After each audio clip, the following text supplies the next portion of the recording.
I thought that maybe I would do a little bit of teaching on one of the things that I notice pretty often because I'm a long arm quilter, and that is that in general, your patterns don't tell you how to put borders on.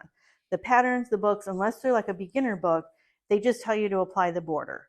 And there's a way to do it that is helpful, and there's a way to do it that is not helpful.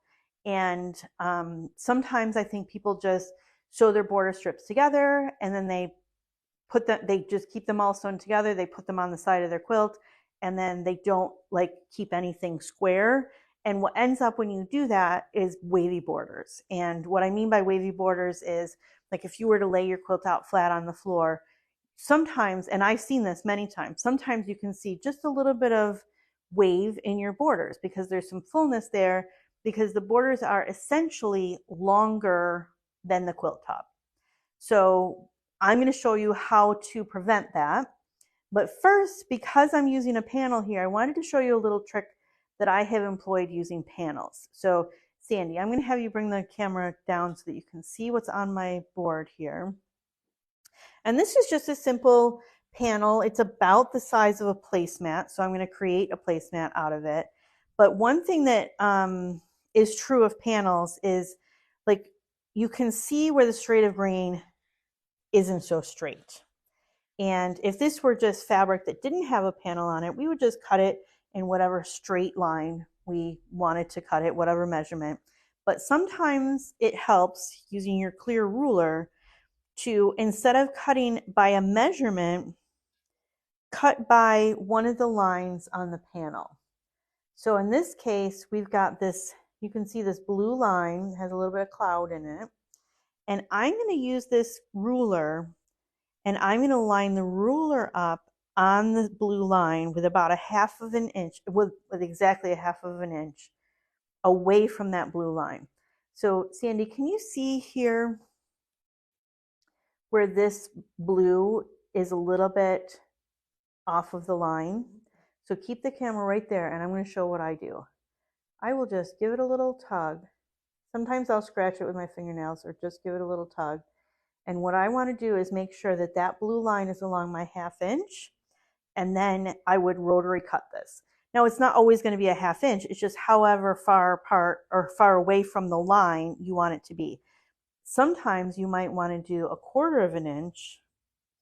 And then your seam line should, if everything works out perfectly, your seam should go right along that line if you cut it right there. But I didn't want to have it that way. I wanted to have a little bit of white in between my seam and that blue. So that's just a little tip in working with panels. They're not as straightforward as working with regular yardage. So I just wanted to give that little tip. So we're done with this one. And then I wanted to show this panel, same panel, has one border on it.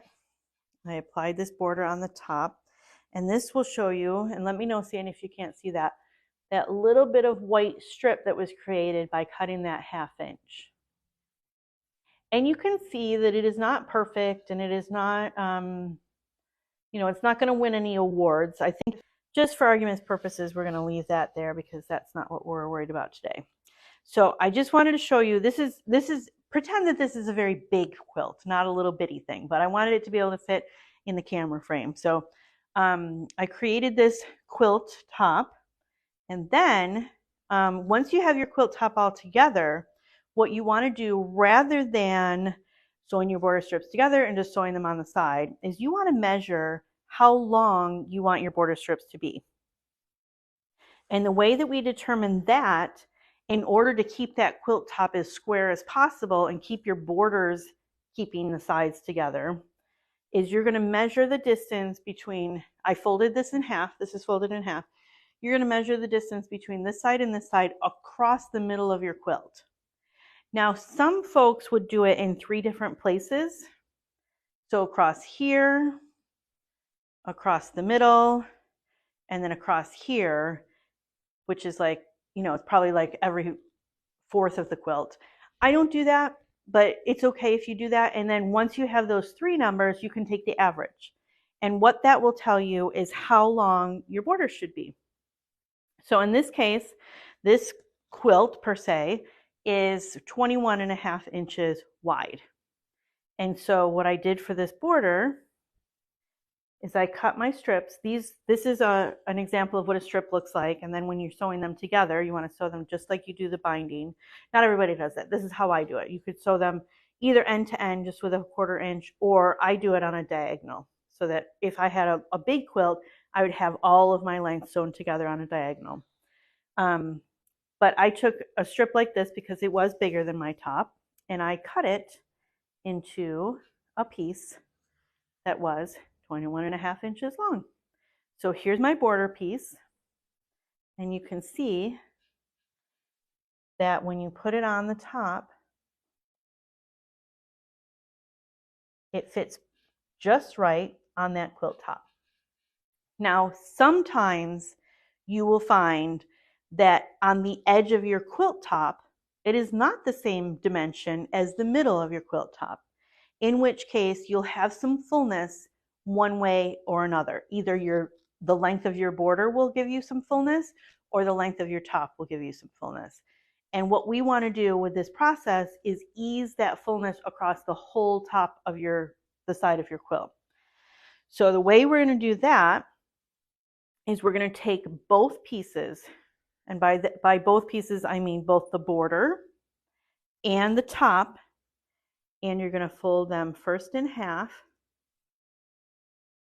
and then in quarters.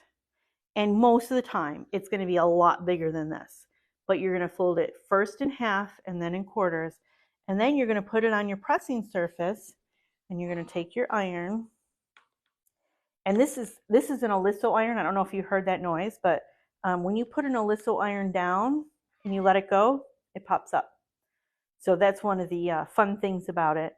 And then when you put your hand back on it, it goes back down.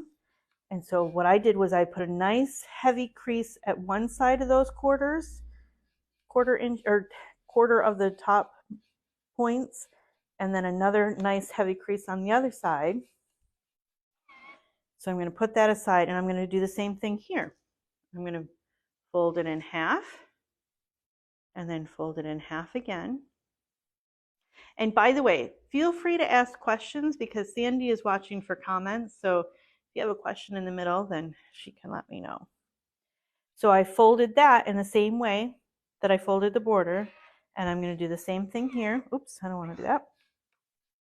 And I'm just going to put a nice crease in there. So what that's telling me is both the halfway point and the quarter points. So we've got this quilt top here. I'm going to lay that down on a nice flat surface, either a table or your pressing mat or whatever you have that's got enough space. Sometimes you'll have to do half at a time. So you're going to lay that out, and then we're going to take our border, which is the same size as the middle, and we're going to lay that out on top. And actually we're going to do it this way. So what I've done here, the reason I just flipped it around is because right here is where my creases are on this side of it. So what we're going to do is we're going to scooch it up to the top so that it's even. They're both even.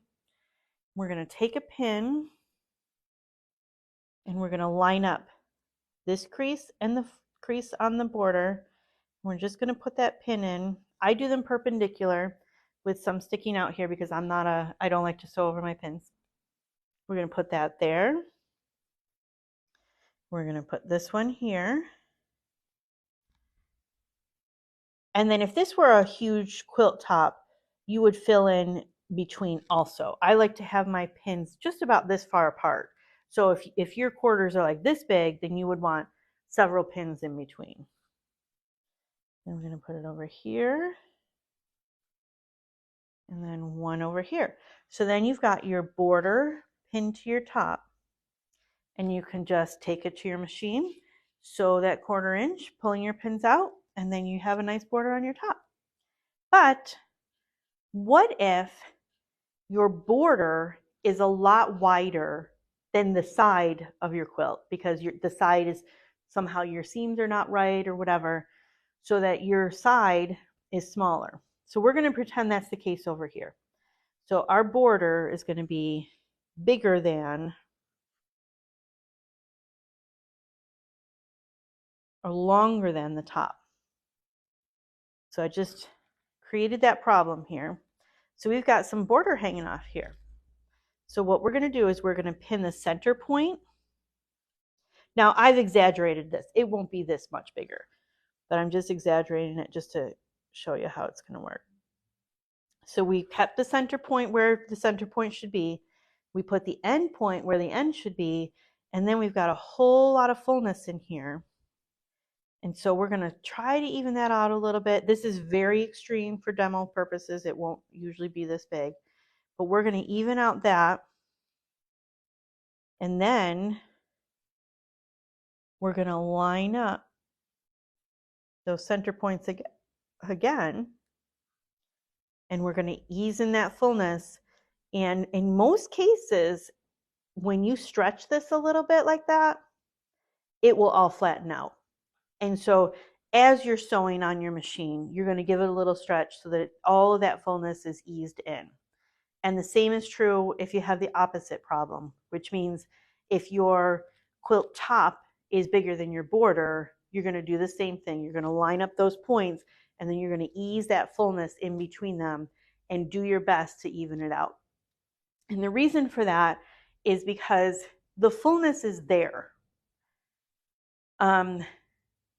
And if the fullness is there and you just send it to the quilter or you quilt it yourself, it's still going to be there.